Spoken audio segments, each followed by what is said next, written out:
Goeiemôre. Ons praat vandag verder oor plekke wat Jesus besoek het.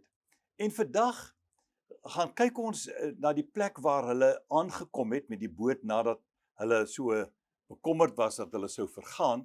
En ons lees in Markus 5 vers 1 tot 20 dat hulle by die land van die Garaseners uitgekom het.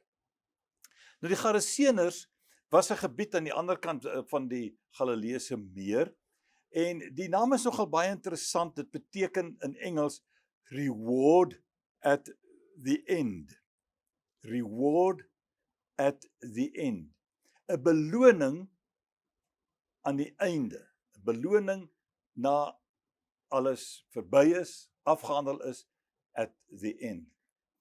Ons lees dat toe die Here Jesus en die disippels daar by die Garaseners aankom, het daar 'n man na hom toe gehardloop.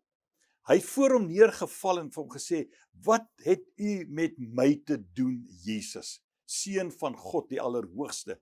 Moet my nie kom pynig nie." Hierdie man was besete van 'n bose gees.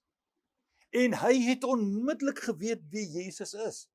En toe spreek die Here hom aan en hy laat die bose gees uitgaan.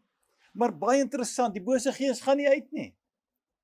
Hulle sê, hoor hierso, wag 'n bietjie. Kan ons nie onderhandel nie.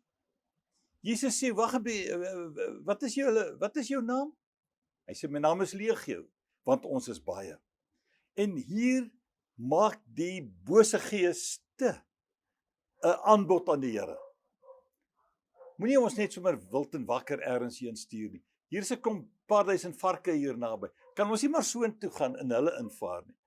En die Here Jesus sê, goed, doen dit.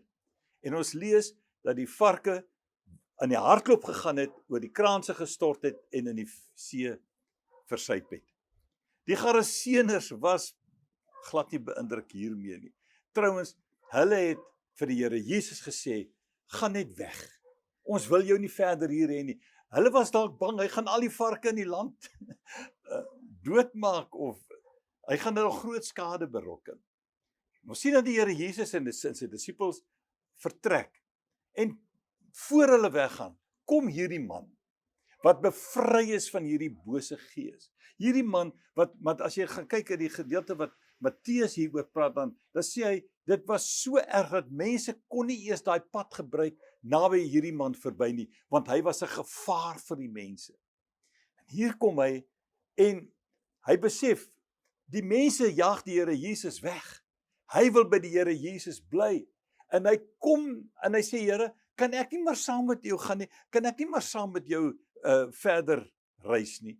Die Here Jesus sê vir hom, nee, gaan na jou huis, na jou mense toe en gaan vertel vir hulle wat die Here alles vir jou gedoen het en dat hy jou jammer gekry het. Is dit nie pragtig nie? Gaan vertel vir hulle. Hoor hierso, hierdie ouens wat my nou wegjaag, gaan vertel maar vir hulle ook. Miskien kom hulle agter wat eintlik hier gebeur het. Hulle het nie waardering miskien gehad vir jou genesing, vir jou bevryding, vir die feit dat die pad nou veilig is nie. Hulle het nie daarvoor waardering gehad dat ek jou jammer gekry het nie. Gaan vertel vir hulle en laat hulle die boodskap kry van die Here wat mense ook jammer kan kry. Mooi dag.